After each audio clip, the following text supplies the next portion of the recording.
কয়েকটি হাদিস থেকে আপনাদেরকে একটু ঈমানকে জাগ্রত করতে চাই। পৃথিবীতে আমরা মার খাই কেন?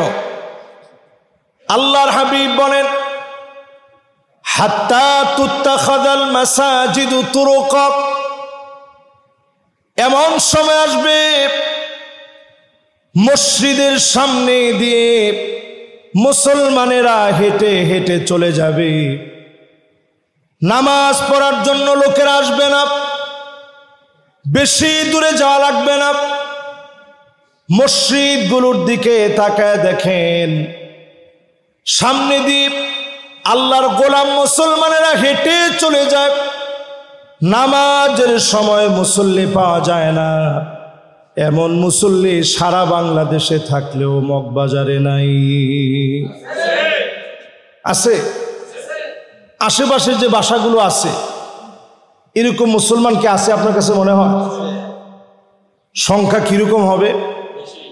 না না, একটা পার্সেন্টেজ কত, কিরকম পার্সেন্টেজ হবে?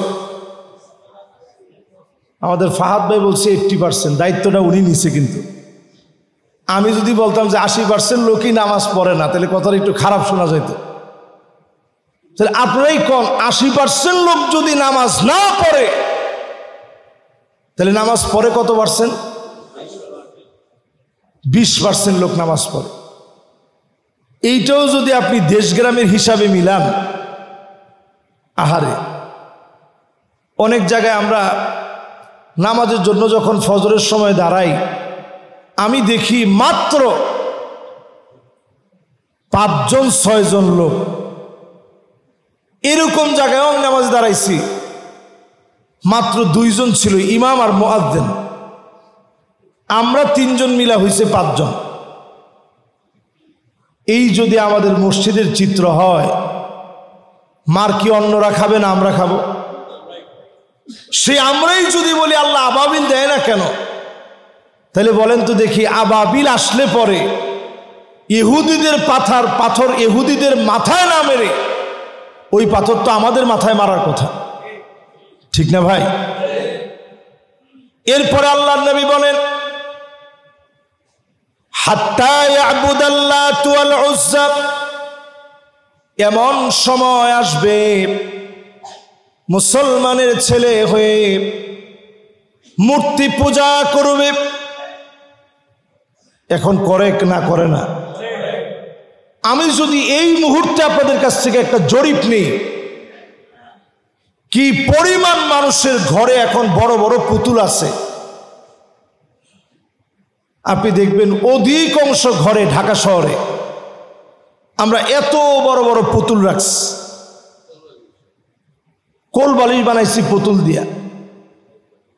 এই যে পুতুলগুলা ব্যবহার করছেন, এগুলো সব কাইন্ড অফ মূর্তি। ঘরগুলো আমরা ধ্বংস করে ফেলছি, মুসলমানের ঘর নেই, রহমতের ফেরেশতা আমাদের ঘরে ঢুকতে পারে না। এরপরে নবীজি বলেন, ইয়াতাবাহান নাসু বিল মাসাজিদ, এমন সময় আসবে মসজিদের ভিতরে হট্টগোল হবে, চিল্লা চিল্লি হবে, মারামারি হবে, হানাহানি হবে, কাটাকাটি হবে। হয় কি হয় না? এরপরে নবীজি বলেন, এমন সময় আসবে ইল্লা আলা হুসালাতিম মিনান নাস, মানুষের ভিতরে ভালো মানুষ খুঁজে পাওয়া যাবে না। আমি এই মসজিদে বসে যদি এখন জিজ্ঞাসা করি, একটা সময় তো ব্যাংক ছিল না, একজন আরেকজনের কাছে আমানত রাখতো টাকা পয়সা। এইরকম আমানত যদি এখন রাখেন, রাখার আগে আপনি চিন্তা করবেন কয়বার, যদিও প্রথম কাতারে নামাজ পড়ে, কিন্তু আসলে কি আমার টাকাটা ফেরত দিবে? এরপরে যদি টাকা গিয়ে আপনি চাইছেন, বলবেন নাউজুবিল্লাহ আস্তাগফিরুল্লাহ, কি টাকা? তাহলে মানুষের ভিতরে এখন আর ভালো মানুষ খুঁজে পাওয়া যাবে না, তখনই পৃথিবীতে আযাব আসবে। এরপরে নবীজি বলেন, এমন সময় দেখবা কবরের সামনে দিয়ে মানুষ হেঁটে হেঁটে যাবে, আফসোস করে বলবে, ইয়া লাইতানি মাকানা, হায় আমার আফসোস, এই কবরে যদি আমি ঘুমায় যেতে পারতাম, এই কবরে যদি শুয়ে যেতে পারতাম, এই কবর যদি আমার জায়গা হয়ে যেত। আজকে বড় অসংখ্য আল্লাহর গোলাম জুলুমের শিকার হতে হতে ছোট বাচ্চা পর্যন্ত ফিলিস্তিনে আল্লাহর কাছে ডেকে ডেকে বলে, আল্লাহ আমারেও তুমি তোমার কাছে নিয়ে নাও, ক্ষুধার যন্ত্রণা সইতে পারি না, ক্ষুধার যন্ত্রণা সহ্য করতে পারি না। ছোট ছোট বাচ্চা চিৎকার করে বলে, আমিও যদি শহীদ হয়ে যেতে পারতাম। একটা বাচ্চার সাক্ষাৎকার ভাইরাল হয়েছিল। বাচ্চাটা শক্ত রুটি খেতে না পেরে দীর্ঘদিন রুটিটা শক্ত হয়ে গেছে, পচে গেছে, শুকায়া এই রুটি যখন বাচ্চার সামনে দিয়েছে, রুটিটা হাতে নিয়ে বাচ্চা বলতেছে, আল্লাহ তোমার কাছে না অনেক রিজিক আছে, আমারে তুমি নিয়ে নাও, আয় আল্লাহ আমাকে তুমি শহীদ করে নাও, আল্লাহ তুমি আমারে কবুল করে নাও। ছোট্ট ছোট্ট শিশু বাচ্চা যখন এইভাবে কাঁদে, ইয়া লাইতানি মাকানা,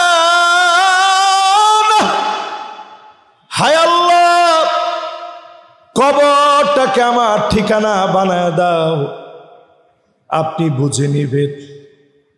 সময়টা ভয়াবহ হয়ে গেছে, সময়টা বড় কষ্টের চলছে।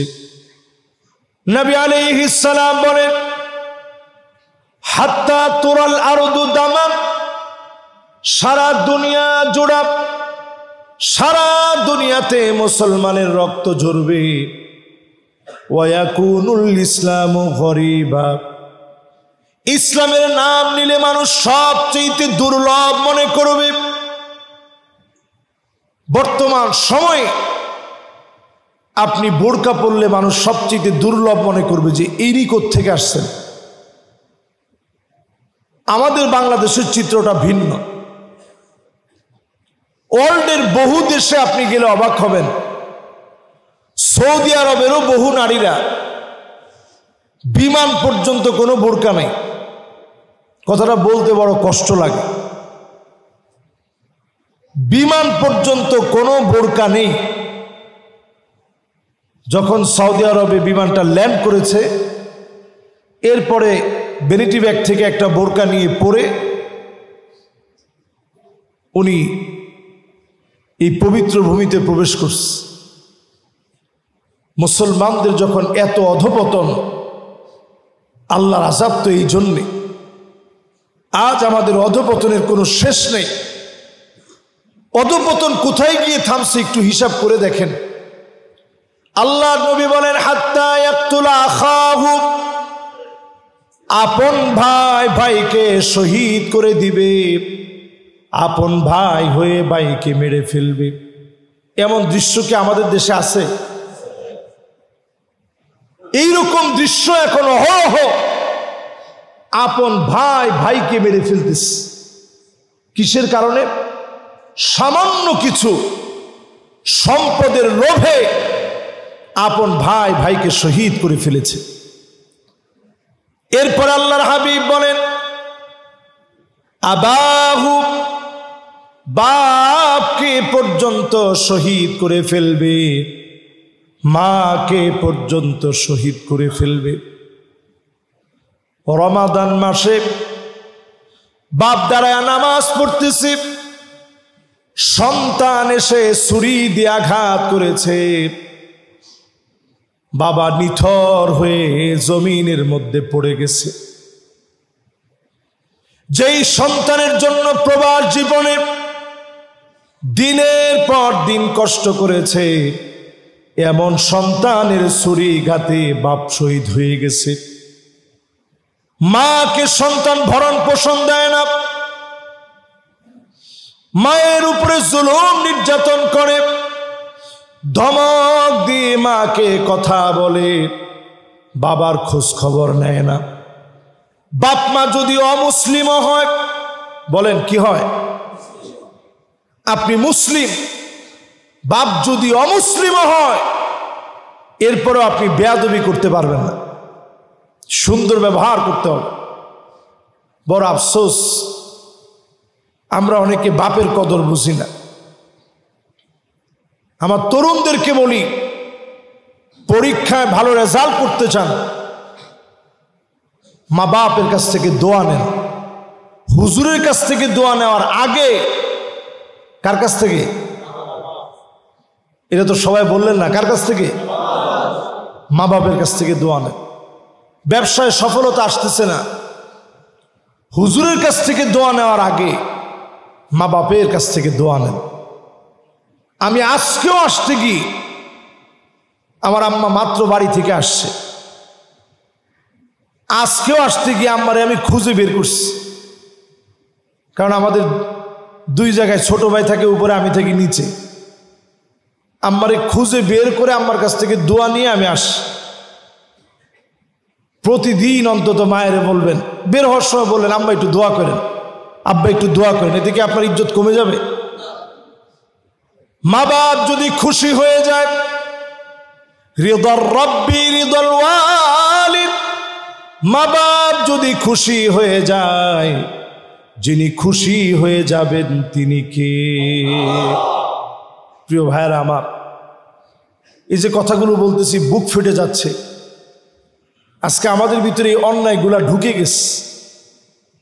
নবীজি বলছেন, এমন সময় আসবে, লুকা ইবনু লুকা, বদকার লোকেরা সব জায়গায়, বদকার লোকেরা ক্ষমতা দেখাবে, বদকারের ক্ষমতা চলবে, ইমানদারদের উপরে তারা প্রভাব ফেলবে। কোন জায়গায় হয় না একটু হিসাব করে দেখেন। ইমানদারদেরকে সারা দুনিয়ার ভিতরে কোণঠাসা করা হচ্ছে। খোদ সৌদি আরবে, আপনারা অবাক হয়ে যাবেন, বহু আলেম এখন জেলখানার ভিতরে আছে, শুধু মিউজিকের বিরুদ্ধে বলার কারণে বহু আলেমকে সৌদি আরবে জেলখানায় রাখা হয়েছে। আরব বিশ্বের অবস্থা ভয়াবহ। আজকে আমাদের এই মসজিদে মুসল্লিদেরকে সাক্ষী রেখে আমি বলতে চাই, প্যালেস্টাইনের বিষয়ে যদি নির্দিষ্ট সমাধানে মুসলিম দেশ যদি অবস্থান না নেয়, এখনো পর্যন্ত যদি দায়িত্ব কর্তব্য নির্ধারণ না করে, আল্লাহ পাক শুরু করেছে লস অ্যাঞ্জেলেস থেকে, ক্যালিফোর্নিয়া থেকে শুরু হয়েছে, দাবানল জ্বলে উঠছে। যেই দাবানলের উৎস কেউ জানে না। ফালইয়ারতাকিবু ইনদা যালিকা রিহান হামরা, দাবানল জ্বালিয়ে দিয়েছেন আল্লাহ তাআলা ক্যালিফোর্নিয়াতে। ক্যালিফোর্নিয়ার এই দাবানল ক্যালিফোর্নিয়া থেমে থাকবে না, লাস ভেগাসে ছড়া পড়বে, ইউরোপের বিভিন্ন প্রান্ত অদৃশ্য আগুনে জ্বলবে। ডোনাল্ড ট্রাম্প ক্ষমতায় আসার পরে সে যা করবে তার বিপরীত বলবে, যেটা বলবে তার বিপরীত করবে। সে বলছে আসার পরে কোনো রকমের যুদ্ধ নাই, অথচ সেই গাজাকে খালি করার মাস্টার প্ল্যান নিয়েছে সে জানে না আমেরিকার তছনছ হওয়ার সময় ঘনায় আসছে। জোরে করে আল্লাহু আকবার। আজকে আপনারা লিখে রাখেন খাতা কলমে, এই দুনিয়ার ভিতরে যারা প্যালেস্টাইনের বিরুদ্ধে আগুন জ্বালিয়েছে, আল্লাহ তাদেরকে জ্বালায় দিবেন। যারা প্যালেস্টাইনের ক্ষুধা নিবারণের জন্য ভূমিকা রাখে নাই, আরব দেশের বহু দেশের ভিতরে দুর্ভিক্ষ হবে, আরব দেশের বহু দেশের ভিতরে বন্যা প্লাবন এমন ভাবে হবে, তারাও ত্রাহি করবে। আল্লাহর আযাব গজব সেদিন তারা দেখবে, শুধুমাত্র মুসলমানের পক্ষে না আসার কারণে। ঠিক কিনা বলে? আউযু বিল্লাহি মিনাশ শাইতানির রাজীম। বিসমিল্লাহির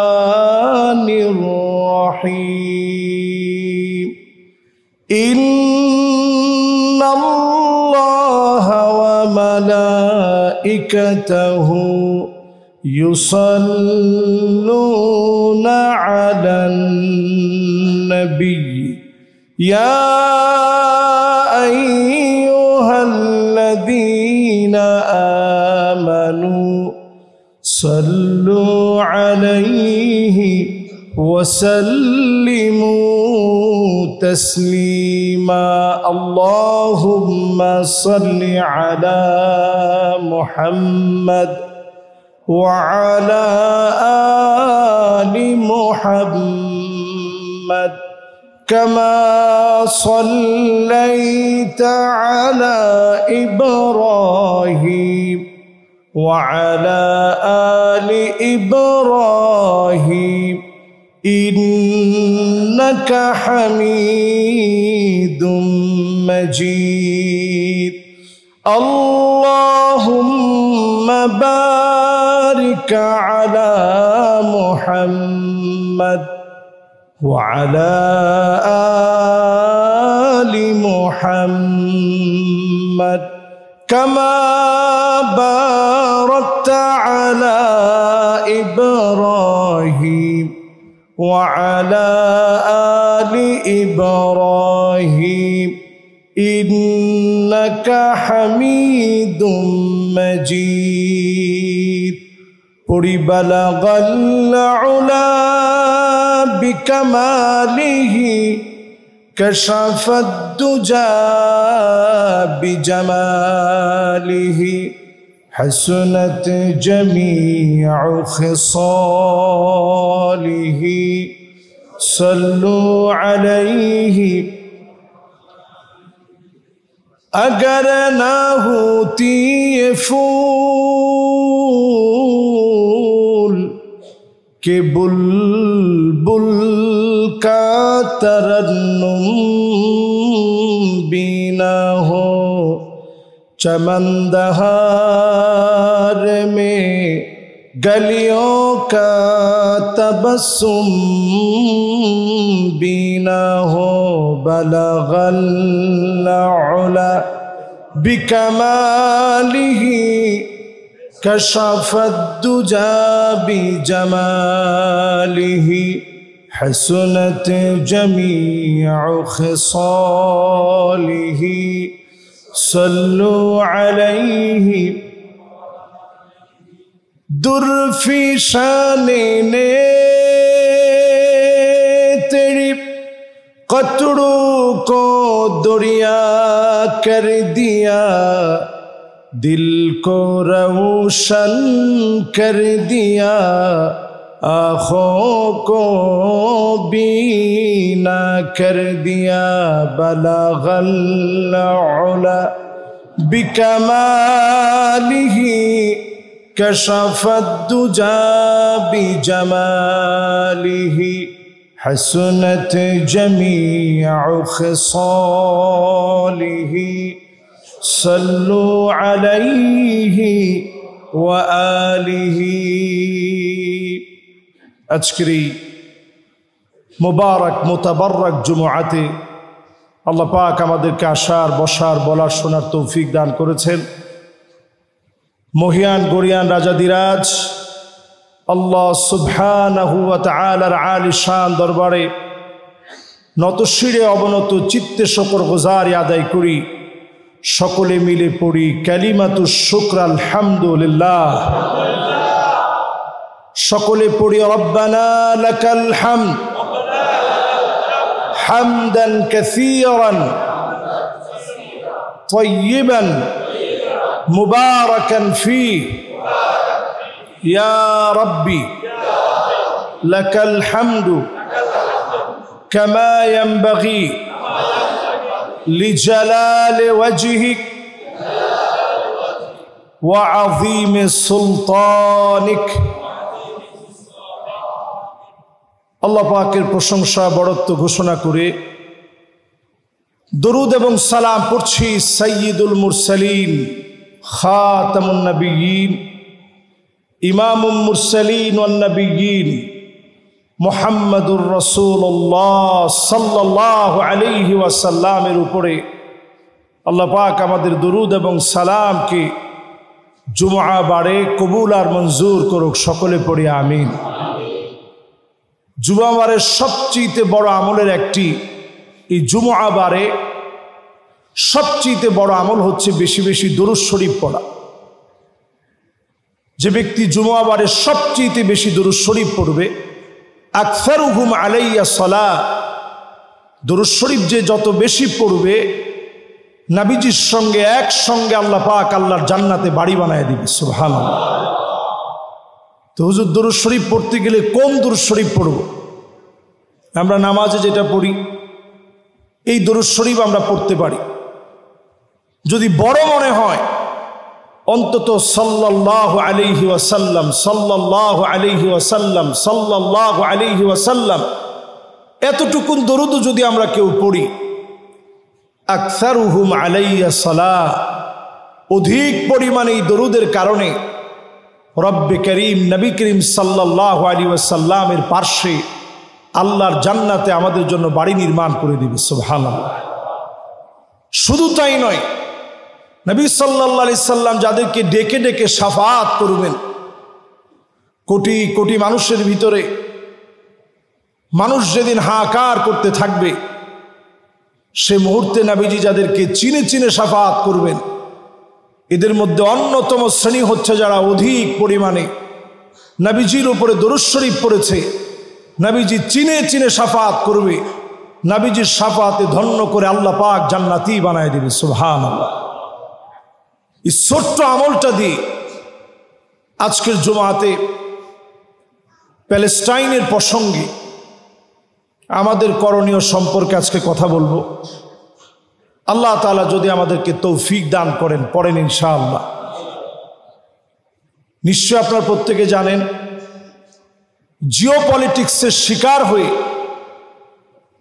1 বছর 2 বছর না 76 বছরের উপরে মুসলমানরা পরীক্ষা দিয়ে যাচ্ছে একই ভূখণ্ডে। 76টা বছরের উপর হয়ে গেছে। বিগত 1.5 বছর ধরে এত পরিমাণ জুলুম করছে, দৃশ্যগুলো আপনাদের প্রত্যেকের চোখে পড়েছে। 66,000 আল্লাহর গোলাম শহীদ হয়ে গেছে। লাখের উপরে মানুষ হসপিটালের মধ্যে ভর্তি আছে, কারো হাত নাই, কারো পা নাই। দিক দিগন্তে প্রান্তে প্রান্তে চিকিৎসার অভাবে মানুষ মারা যাচ্ছে। একটা দৃশ্য দেখলাম, ফোঁটায় ফোঁটায় একটা গাড়ি থেকে পানি পড়ছে, সেই পানি মা কুড়িয়ে সন্তানকে খাওয়াচ্ছে। 40,000-এর মতো শিশু তাদের মা বাপকে হারিয়ে ফেলেছে। পৃথিবীর একটা প্রান্তে যখন এরকম জুলুম আর নির্যাতন চলছে, আমি আপনি বাংলাদেশে অনেক ভালো আছি, কিন্তু আমাদের সম্পর্ক তো এমন হওয়া চাই কাআন্নাহুম বুনিয়ানুম মারসুস, সীসা ডালা, এক দেহ এক প্রাণের মতো। শরীরে জ্বর আসলে যেমন পুরা শরীর গরম হয়ে যায়, হাত কেটে গেলে যেমন সারা শরীর ব্যথিত হয়, অন্তত আমার মুসলমান কোনো ভাই পৃথিবীর যেই কোনো প্রান্তে যদি মাজলুম হয়, আপনার যদি মন না কাঁদে, হৃদয়ে যদি ব্যথা না লাগে, ভালোবাসায় যদি আপনি সিক্ত হতে না পারেন, আপনি যদি একবারের জন্য তাদের জন্য অশ্রুসিক্ত না হন, কেমন করে আল্লাহর দরবারে আমরা জবাব দিব?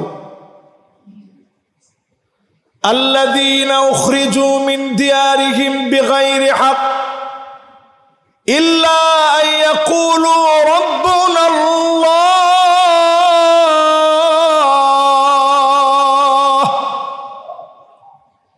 সূরা হজ্জের এই একটি আয়াতই যথেষ্ট। কোরআনুল কারীম আল্লাহ তাআলা বলছেন, ইমানদারদেরকে যারা বের করে দেবে ঘর থেকে, ঘরের ভিতরে থাকতে দিবে না, আপন ভূমিগুলা ছেড়ে মুসলমান চলে যাবে, অন্য কোন অন্যায়ের কারণে না। ইল্লা আইয়াকুলু রাব্বুনাল্লাহ, আমাদের রব আল্লাহ। আওয়াজ করে বলেন, রব কে? এই যে আল্লাহর নামটা আজকে এই মসজিদে আপনারা নিলেন, এই একটি নামকে কেন্দ্র করে তারা আমাদের ঘর থেকে বের করে দিবে। আজকে তাকিয়ে দেখেন, ইহুদিরা সারা দুনিয়াতে ছড়ায়া ছিটায়া ছিল। এই জায়ানবাদী ইহুদিদেরকে শুধুমাত্র হিটলার হত্যা করেছে 60 লাখের অধিক। এত পরিমাণ হিটলার নিজ হাতে তাদেরকে হত্যা করল। সেই ইহুদিরা চলে আসলো ফিলিস্তিনে। পৃথিবীর কোথাও তাদের জায়গা নেই। প্যালেস্টাইনে যখন মুসলমানদের ভূমিতে আসলো, মুসলমান শান্তিপ্রিয় এক জাতি, মুসলমান তাদেরকে থাকার জায়গা দিয়েছে। তারপর থেকে শুরু করে মুসলমানদেরকে উৎখাতের অপচেষ্টা তারা চালাচ্ছে। এখনকার দৃশ্য হচ্ছে এই, পুরো ইসরায়েলে ইহুদিদের সবচেয়ে বড় অংশ সব এখন আসতেছে ইসরায়েলে, প্যালেস্টাইন দখল করার জন্যে। ওয়ামাকারু ওয়ামাকারাল্লাহ ওয়াল্লাহু খায়রুল মাকিরিন। তারা মনে করে মুসলমান নিঃশেষ হয়ে যাবে, বাইতুল মুকাদ্দাস ধূলিসাৎ হয়ে যাবে। কশিন কালেও নয়। আকরু দারিল মুমিনিন, মুমিনদের সবচেয়ে আপন ভূমি হবে এই প্যালেস্টাইন। এই শামে মুসলমানদেরকে যিনি একত্রিত করে দিবেন তিনি কে? শামে যেহেতু মুসলমানের কেন্দ্রবিন্দু হবে, আল্লাহ তাআলার পরিকল্পনা কত সুন্দর, কত সূক্ষ্ম, কত সুকৌশলে সব ইহুদিরা এখন সব ইসরায়েল কেন্দ্রিক প্যালেস্টাইন দখলের জন্য যাচ্ছে। এই যে সব ইহুদিরা আসতেছে, আমাদেরকে মারতেছে, এই একটা দৃশ্যই প্রমাণ করে সেই দিন বেশি দূরে নয়। এই প্যালেস্টাইনে এনে নবী মূসা আলাইহিস সালাতু ওয়াস সালাম যেইভাবে লোহিত সাগরের সামনে যখন চলে গেলেন, কোন সাগর? আমরা অনেকেই মনে করি মূসা আলাইহিস সালাম ডুবে মারা গেছে নীল নদের ভিতরে। এই তথ্যটি সঠিক নয়। তাহলে মূসা আলাইহিস সালাতু ওয়াস সালামের সাথে ফেরাউন, সদল বলে ফেরাউনকে আল্লাহ তাআলা ডুবে মারিয়েছে, সবগুলো ডুবে মরছে। মূসা আলাইহিস সালামকে আল্লাহ বিজয় দিয়েছেন, ফেরাউনকে আল্লাহ তাআলা ডুবিয়ে মারছে নীল নদে না, লোহিত সাগরে। নীল নদ 10টা দেশের উপর দিয়ে প্রবাহিত হয়েছে। লম্বার দিক দিয়ে বিরাট নদী, প্রশস্ততার দিক দিয়ে বেশি লম্বা না। মিশরের যে অংশটা পেয়েছে, আমি বহুবার সফর করেছি, এই অংশটা একেবারেই চিকন। একটা জাতি ডুবার জন্য যে পরিমাণ পানির দরকার, গভীরতা দরকার, এটা নীল নদের মধ্যে নাই। ফেরাউনের বডি টেস্ট করার পরে যেই সমস্ত ঘাসগুলা পাওয়া গেছে, মানুষ মৃত্যুর আগে কত কিছু খায়, ফেরাউনের বডি থেকে যে ঘাসগুলো পাওয়া গেছে সেগুলো সব ছিল লোহিত সাগরের।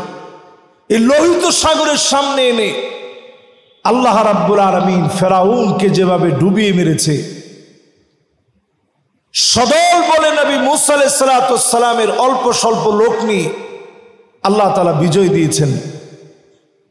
ঠিক তেমনি আল্লাহ রাব্বুল আলামিন ইহুদিদেরকে ডেকে আনতেছে এই প্যালেস্টাইনে। ইহুদিদেরকে সমূলে যিনি মূলোৎপাটন করে দিবেন তিনি কে?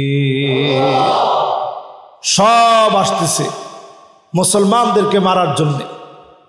ফেরাউন অনেকবার নবী মুসা আলাইহিস সালামের উপরে আঘাত করেছে, কিন্তু একবারও ফেরাউন পুরা দলবল নিয়ে আসে নাই। ওই দিন ফেরাউন আসছে দলবল নিয়ে, যে আজকে পুরা দলবল নিয়ে হামলা করতে হবে। যেই দিন দলবল নিয়ে হামলা করতে আসছে, ওই দিনই শেষ দিন পরিকল্পনা করে রাখছেন কে? আল্লাহ তাআলা। এই জন্য প্রিয় ভাইরা আমার, ইন্নাল মালাইকা বাসিতাতুন আজনিহাতাহা, আল্লাহর ফেরেশতারা এই শামের উপরে ডানা বিছায় রেখেছে। যেই শামের উপরে, প্যালেস্টাইনের উপরে ডানা বিছায় রেখেছে, জালেমদেরকে ধরে ধরে যিনি মূলোৎপাটন করবেন তিনি কে? অনেকে বলতে পারেন, হুজুর আল্লাহ তাআলা কেন আবাবিল পাঠায় না? আল্লাহ তুমি আবাবিলটা একটু পাঠায় দেখায় দাও। অনেকেই দোয়া করেন। আচ্ছা বলেন তো, আবাবিল আসছে কখন? ওই সময় আবাবিল এসেছে একজন লোক যখন লা ইলাহা ইল্লাল্লাহ বলতে পারে নাই, একজন লোক যখন কালেমা বুঝতো না, তাওহীদের জ্ঞান নেই, ওই অবস্থায় আল্লাহ পাক আবাবিলকে পাঠায় দিয়েছে। আজকের দুনিয়াতে তালাশ করেন, 180 কোটি এই পৃথিবীর মুসলমানদের সংখ্যা দিন দিন শুধু বাড়ছে। খ্রিস্টানদের একটা পিআরসি জরিপ বলছে 2050 পর্যন্ত যদি এই পৃথিবীটা যেইভাবে এখন চলছে এইভাবে যদি চলতে থাকে, সবচেয়ে বেশি হবে মুসলমানদের সংখ্যা। বলেন আল্লাহু আকবার। এটা কিন্তু আমাদের কোনো জরিপ না, খ্রিস্টানদের জরিপ বলছে সবচেয়ে বেশি হবে মুসলমানদের সংখ্যা। আগামীর পৃথিবী নেতৃত্ব দিবে মুসলমানেরা। তবে সাধারণ মুসলমানদেরকে দিয়ে আল্লাহ তাআলা এই নেতৃত্ব নিবে না, কোয়ালিটিফুল এমন কিছু আল্লাহর গোলামদেরকে দিয়ে এই নেতৃত্ব আল্লাহ তাআলা দিবে এবং নিবে, যারা সাচ্চা মুসলমান হবে, সত্যিকারের মুসলমান যারা হবে, তাদেরকে দিয়ে আল্লাহ রাব্বুল আলামিন এই জমিনকে আবার আবাদ করাবে। চারদিকে মাজলুমানের কান্না ত্রাহি ত্রাহি করছে। মুসলমান ঘাস খেয়ে পর্যন্ত ক্ষুধা নিবারণ করতে পারে না। এত পরিমাণ জুলুম আর নির্যাতনের সময়ে আমি আপনি যদি নিজের পরিশুদ্ধ না করি, এখনো যদি আমরা একটু চিন্তা করি, কয়জন লোক আজকে ফজরের নামাজটা পড়ছি? কয়জন লোক আজকে জুমার নামাজ পড়ার পরে আসরের নামাজটা পড়ব সিদ্ধান্ত নিয়েছি? মাগরিবের নামাজটা কয়জন লোক আমরা পড়ব? এশার নামাজটা পড়ে কয়জন লোক আমরা ঘুমাবো? এত এত মুসলমানের কান্না এখনো আমাদের কানে পৌঁছায় না। প্রতিনিয়ত আমরা তাদের প্রোডাক্টগুলো টাকা দিয়ে কিনছি। আল্লাহর অশেষ মেহেরবানি, আমার তো আলহামদুলিল্লাহ বুঝ হওয়ার পরে, বুঝ হওয়া মানে যখন থেকে আমি ভালো বুঝি যে এদের প্রোডাক্ট আমাদের কিনা যাবে না, আমি কোশ্চিন কালেও এদের প্রোডাক্ট টাকা দিয়ে কিনতে চাই না। আপনি আমি অন্তত যদি এতটুকুনো দায়িত্ব নিয়ে করি, এটাও তো একটা প্রতিবাদ। বাংলাদেশের সকল জায়গা থেকে আওয়াজ উঠেছে, প্যালেস্টাইন সলিডারিটি মুভমেন্ট, ওনাদের ব্যানারে মার্চ ফর গাজা, গাজার মুসলমানদের পক্ষে ইসরায়েলি বর্বর হামলার বিরুদ্ধে আগামীকাল ইনশাআল্লাহ বিকাল 3টায় সোহরাওয়ার্দীতে বিশাল সমাবেশ হবে। এই সমাবেশটি যদি আমরা সার্থক করতে পারি, অন্তত আমরা জানান দিতে পারবো বাংলাদেশে মুসলমান, অন্তত তারা মুসলমানদের পক্ষে একটা বিক্ষোভ হলেও করেছে। ঠিক কিনা বলে? এটা শুধুমাত্র এইটা জানান দিয়ে শেষ হবে না, এটা আমাদের জন্য ভূমিকা রাখবে পার্শ্ববর্তী দেশ ভারতও বুঝবে বাংলাদেশ মুসলমানদের পক্ষে কথা বলার জন্য সবচেয়ে শক্তিশালী ভূমিকা যে কোনো মুহূর্তে বাংলাদেশ নিতে পারে। বলেন আল্লাহু আকবার। এই জন্য ইনশাআল্লাহ সোহরাওয়ার্দী উদ্যানে যে বিক্ষোভ সমাবেশের আয়োজন করা হয়েছে 3টা থেকে, দল মত নির্বিশেষে সব গণনার মানুষ সেখানে উপস্থিত হবে। আমার কাছে মনে হয় ইতিহাসের স্মরণীয় এক অধ্যায় রচনা করবে আমার বাংলাদেশের এই Palestine solidarity movement, March for Gaza এর যে সমাবেশ হবে, এটা একটা ইতিহাস রচনা হবে। আরেকটা বার প্রমাণ হবে আমাদের দেশের মানুষের ভিতরে যে কোনো মুহূর্তে ইমানি হিম্মত জাগ্রত হতে সময় নেয় না। বলেন আল্লাহু আকবার। এই জন্য সম্মানিত মুসল্লিয়ানে কেরাম, যারা আমার সামনে এখন বসা আছেন, কয়েকটি হাদিস থেকে আপনাদেরকে একটু ইমানকে জাগ্রত করতে চাই।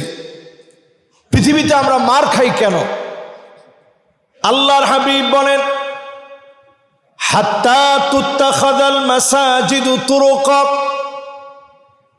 এমন সময় আসবে মসজিদের সামনে দিয়ে মুসলমানেরা হেঁটে হেঁটে চলে যাবে, নামাজ পড়ার জন্য লোকেরা আসবে না, বেশি দূরে যাওয়া লাগবে না। মসজিদগুলোর দিকে তাকায় দেখেন, সামনে দিয়ে আল্লাহর গোলাম মুসলমানেরা হেঁটে চলে যায়, নামাজের সময় মুসল্লি পাওয়া যায় না। এমন মুসল্লি সারা বাংলাদেশে থাকলেও মগবাজারে নাই। আছে? আশেপাশে যে বাসাগুলো আছে এরকম মুসলমান কি আছে আপনার কাছে মনে হয়? সংখ্যা কিরকম হবে? না না, একটা পার্সেন্টেজ কত, কিরকম পার্সেন্টেজ হবে?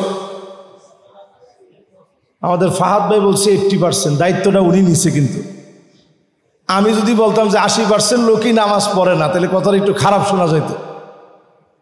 তাহলে আপনারাই কোন 80% লোক যদি নামাজ না পড়ে, তাহলে নামাজ পড়ে কত পার্সেন্ট? 20% লোক নামাজ পড়ে। এইটাও যদি আপনি দেশগ্রামের হিসাবে মিলান, আহারে, অনেক জায়গায় আমরা নামাজের জন্য যখন ফজরের সময় দাঁড়াই, আমি দেখি মাত্র 5-6 জন লোক।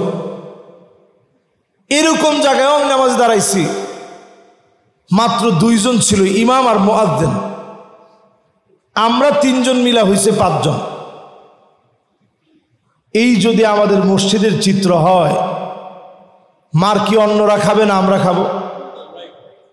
সে আমরাই যদি বলি আল্লাহ আবাবিল দেয় না কেন, তাহলে বলেন তো দেখি, আবাবিল আসলে পরে ইহুদিদের পাথর ইহুদিদের মাথায় না মেরে ওই পাথর তো আমাদের মাথায় মারার কথা, ঠিক না ভাই? এরপরে আল্লাহর নবী বলেন, হাত্তা ইয়াবুদাল্লাতু ওয়াল উজ্জা, এমন সময় আসবে মুসলমানের ছেলে হয়ে মূর্তি পূজা করবে। এখন করে না করে না? আমি যদি এই মুহূর্তে আপনাদের কাছ থেকে একটা জরিপ নিই, কি পরিমাণ মানুষের ঘরে এখন বড় বড় পুতুল আছে, আপনি দেখবেন অধিকাংশ ঘরে ঢাকা শহরে আমরা এত বড় বড় পুতুল রাখছি, কোল বালিশ বানাইছি পুতুল দিয়া। এই যে পুতুলগুলা ব্যবহার করছেন, এগুলো সব কাইন্ড অফ মূর্তি। ঘরগুলো আমরা ধ্বংস করে ফেলছি, মুসলমানের ঘর নেই, রহমতের ফেরেশতা আমাদের ঘরে ঢুকতে পারে না। এরপরে নবীজি বলেন, ইয়াতাবাহান নাসু বিল মাসাজিদ, এমন সময় আসবে মসজিদের ভিতরে হট্টগোল হবে, চিল্লা চিল্লি হবে, মারামারি হবে, হানাহানি হবে, কাটাকাটি হবে। হয় কি হয় না? এরপরে নবীজি বলেন, এমন সময় আসবে ইল্লা আলা হুসালাতিম মিনান নাস, মানুষের ভিতরে ভালো মানুষ খুঁজে পাওয়া যাবে না। আমি এই মসজিদে বসে যদি এখন জিজ্ঞাসা করি, একটা সময় তো ব্যাংক ছিল না, একজন আরেকজনের কাছে আমানত রাখতো টাকা পয়সা। এইরকম আমানত যদি এখন রাখেন, রাখার আগে আপনি চিন্তা করবেন কয়বার, যদিও প্রথম কাতারে নামাজ পড়ে, কিন্তু আসলে কি আমার টাকাটা ফেরত দিবে? এরপরে যদি টাকা গিয়ে আপনি চাইছেন, বলবেন নাউজুবিল্লাহ আস্তাগফিরুল্লাহ, কি টাকা? তাহলে মানুষের ভিতরে এখন আর ভালো মানুষ খুঁজে পাওয়া যাবে না, তখনই পৃথিবীতে আযাব আসবে। এরপরে নবীজি বলেন এমন সময় দেখবা কবরের সামনে দিয়ে মানুষ হেঁটে হেঁটে যাবে, আফসোস করে বলবে ইয়া লাইতানি মাকানা, হায় আমার আফসোস, এই কবরে যদি আমি ঘুমায় যেতে পারতাম, এই কবরে যদি শুয়ে যেতে পারতাম, এই কবর যদি আমার জায়গা হয়ে যেত। আজকে বড় অসংখ্য আল্লাহর গোলাম জুলুমের শিকার হতে হতে, ছোট বাচ্চা পর্যন্ত ফিলিস্তিনে আল্লাহর কাছে ডেকে ডেকে বলে, আল্লাহ আমারেও তুমি তোমার কাছে নিয়ে নাও, ক্ষুধার যন্ত্রণা সইতে পারি না, ক্ষুধার যন্ত্রণা সহ্য করতে পারি না। ছোট ছোট বাচ্চা চিৎকার করে বলে, আমিও যদি শহীদ হয়ে যেতে পারতাম। একটা বাচ্চার সাক্ষাৎকার ভাইরাল হয়েছিল, বাচ্চাটা শক্ত রুটি খেতে না পেরে দীর্ঘদিন রুটিটা শক্ত হয়ে গেছে, পচে গেছে, শুকায়া এই রুটি যখন বাচ্চার সামনে দিয়েছে, রুটিটা হাতে নিয়ে বাচ্চা বলতেছে, আল্লাহ তোমার কাছে না অনেক রিজিক আছে, আমারে তুমি নিয়ে নাও, আয় আল্লাহ আমাকে তুমি শহীদ করে নাও, আল্লাহ তুমি আমারে কবুল করে নাও। ছোট্ট ছোট্ট শিশু বাচ্চা যখন এইভাবে কাঁদে, ইয়া লাইতানি মাকানা, হায় আল্লাহ কবরটাকে আমার ঠিকানা বানায় দাও, আপনি বুঝে নিবেন সময়টা ভয়াবহ হয়ে গেছে, সময়টা বড় কষ্টের চলছে। নবী আলাইহিস সালাম বলেন, হাত্তা তুরাল আরদু দামান, সারা দুনিয়া জোড়া, সারা দুনিয়াতে মুসলমানের রক্ত ঝরবে, ওয়ায়াকুনুল ইসলামু গরিবা, ইসলামের নাম নিলে মানুষ সবচেয়ে দুর্লভ মনে করবে। বর্তমান সময়ে আপনি বোরকা পরলে মানুষ সবচেয়ে দুর্লভ মনে করবে যে এরই কোত্থেকে আসছেন। আমাদের বাংলাদেশের চিত্রটা ভিন্ন, ওয়ার্ল্ডের বহু দেশে আপনি গেলে অবাক হবেন, সৌদি আরবেরও বহু নারীরা বিমান পর্যন্ত কোনো বোরকা নাই। কথাটা বলতে বড় কষ্ট লাগে, বিমান পর্যন্ত কোনো বোরকা নেই। যখন সৌদি আরবে বিমানটা ল্যান্ড করেছে, এরপরে ভ্যানিটি ব্যাগ থেকে একটা বোরকা নিয়ে পরে উনি এই পবিত্র ভূমিতে প্রবেশ করছে। মুসলমানদের যখন এত অধপতন, আল্লাহর আযাব তো এই জন্যে। আজ আমাদের অধপতনের কোনো শেষ নেই। অধপতন কোথায় গিয়ে থামছে একটু হিসাব করে দেখেন। আল্লাহর নবী বলেন, হাত্তা ইয়াকতুলা আখাহু, আপন ভাই ভাইকে শহীদ করে দিবে, আপন ভাই হয়ে ভাইকে মেরে ফেলবে। এমন দৃশ্য কি আমাদের দেশে আছে? এইরকম দৃশ্য এখন অহরহ আপন ভাই ভাইকে মেরে ফেলতেছে। কিসের কারণে? সামান্য কিছু সম্পদের লোভে আপন ভাই ভাইকে শহীদ করে ফেলেছে। এরপর আল্লাহর হাবিব বলেন, আবাহু, বাপকে পর্যন্ত শহীদ করে ফেলবে, মাকে পর্যন্ত শহীদ করে ফেলবে। রমাদান মাসে বাপ দাঁড়ায় নামাজ পড়তেছে, সন্তান এসে ছুরি দিয়ে আঘাত করেছে, বাবা নিথর হয়ে জমিনের মধ্যে পড়ে গেছে। যেই সন্তানের জন্য প্রবাস জীবনে দিনের পর দিন কষ্ট করেছে, এমন সন্তানের ছুরি ঘাতে বাপ শহীদ হয়ে গেছে। মাকে সন্তান ভরণ পোষণ দেয় না,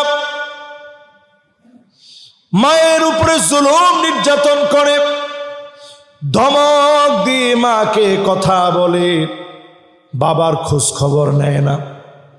বাপ মা যদি অমুসলিম হয়, বলেন কি হয়?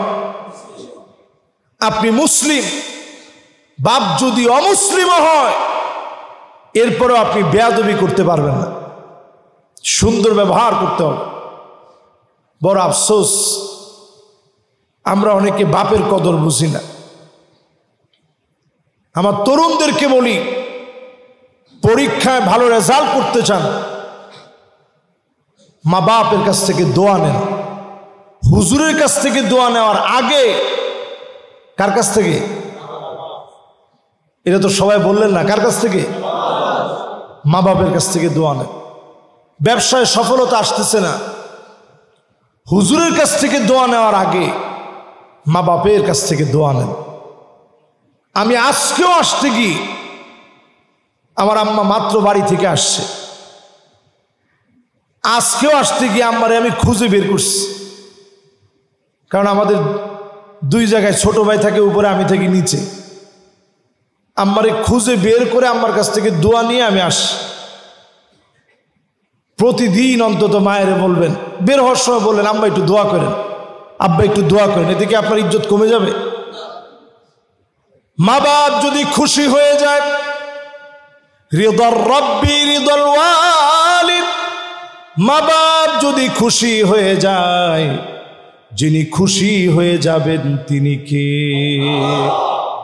প্রিয় ভাইরা আমার, এই যে কথাগুলো বলতেছি, বুক ফেটে যাচ্ছে। আজকে আমাদের ভিতরে এই অন্যায়গুলা ঢুকে গেছে। নবীজি বলছেন, এমন সময় আসবে, লুকা ইবনু লুকা, বদকার লোকেরা সব জায়গায়, বদকার লোকেরা ক্ষমতা দেখাবে, বদকারের ক্ষমতা চলবে, ইমানদারদের উপরে তারা প্রভাব ফেলবে। কোন জায়গায় হয় না একটু হিসাব করে দেখেন। ইমানদারদেরকে সারা দুনিয়ার ভিতরে কোণঠাসা করা হচ্ছে। খোদ সৌদি আরবে, আপনারা অবাক হয়ে যাবেন, বহু আলেম এখন জেলখানার ভিতরে আছে, শুধু মিউজিকের বিরুদ্ধে বলার কারণে বহু আলেমকে সৌদি আরবে জেলখানায় রাখা হয়েছে। আরব বিশ্বের অবস্থা ভয়াবহ। আজকে আমাদের এই মসজিদে মুসল্লিদেরকে সাক্ষী রেখে আমি বলতে চাই, প্যালেস্টাইনের বিষয়ে যদি নির্দিষ্ট সমাধানে মুসলিম দেশ যদি অবস্থান না নেয়, এখনো পর্যন্ত যদি দায়িত্ব কর্তব্য নির্ধারণ না করে, আল্লাহ পাক শুরু করেছে লস অ্যাঞ্জেলেস থেকে, ক্যালিফোর্নিয়া থেকে শুরু হয়েছে, দাবানল জ্বলে উঠছে। যেই দাবানলের উৎস কেউ জানে না। ফালইয়ারতাকিবু ইনদা যালিকা রিহান হামরা, দাবানল জ্বালিয়ে দিয়েছেন আল্লাহ তাআলা ক্যালিফোর্নিয়াতে। ক্যালিফোর্নিয়ার এই দাবানল ক্যালিফোর্নিয়া থেমে থাকবে না, লাস ভেগাসে ছড়িয়ে পড়বে, ইউরোপের বিভিন্ন প্রান্ত অদৃশ্য আগুনে জ্বলবে। ডোনাল্ড ট্রাম্প ক্ষমতায় আসার পরে সে যা করবে তার বিপরীত বলবে, যেটা বলবে তার বিপরীত করবে। সে বলছে আসার পরে কোনো রকমের যুদ্ধ নাই, অথচ সেই গাজাকে খালি করার মাস্টার প্ল্যান নিয়েছে সে জানে না আমেরিকার তছনছ হওয়ার সময় ঘনায় আসছে। জোরে করে আল্লাহু আকবার। আজকে আপনারা লিখে রাখেন খাতা কলমে, এই দুনিয়ার ভিতরে যারা প্যালেস্টাইনের বিরুদ্ধে আগুন জ্বালিয়েছে আল্লাহ তাদেরকে জ্বালায় দিবেন। যারা প্যালেস্টাইনের ক্ষুধা নিবারণের জন্য ভূমিকা রাখে নাই, আরব দেশের বহু দেশের ভিতরে দুর্ভিক্ষ হবে, আরব দেশের বহু দেশের ভিতরে বন্যা প্লাবন এমন ভাবে হবে তারাও তাহি করবে। আল্লাহর আযাব গজব সেদিন তারা দেখবে, শুধুমাত্র মুসলমানের পক্ষে না আসার কারণে। ঠিক কিনা বলে? সময় আসতেছে, সময় আসছে, ভয়াবহ একটা সময় আসতেছে। 2025 কতটা ভয়াবহ বার্তা নিয়ে যাবে আপনারা দেখবেন। সুম্মা ফাতহু বাইতুল মুকাদ্দাস, এরপরে যিনি বাইতুল মুকাদ্দাসকে বিজয়ী বানায়া দিবেন তিনি কে? অনেকে বলতেছেন হুজুর ইমাম মাহদী আসলে বিজয় হবে। তো আমাদের কোনো কাজ নাই, হয় আল্লাহ আবাবিল পাঠাবে, না হয় হুজুর ইমাম মাহদীরে পাঠাবে। আমাদের আর কোনো কাজ নাই, আমাদের কাজ হচ্ছে খাওয়া দাওয়া, আর যত ফুর্তি আমোদ আছে সব আমরা করব, তারা মার খাবে। আল্লাহ তাআলা এইভাবে চলতে দিবে না। এই দুনিয়ায় ইমাম মাহদী আলাইহিস সালাম আসার আগে মুসলমানদের কপালে অনেকগুলো মাইরাস, কারণ আমার ভাইদের মাইরের সময় আমরা ফিরেও তাকাই নেই।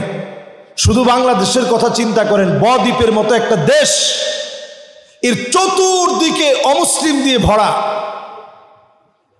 এই দেশটাকে যিনি মহব্বত করে ভালো রেখেছেন, শান্তিতে রেখেছেন, ইমানের বলে বলিয়ান করেছেন, আর কিছু না দিলেও ইমানের বল আর হিম্মত আল্লাহ আমাদেরকে দিয়েছেন, ইমানের শক্তি আল্লাহ আমাদেরকে দিয়েছেন।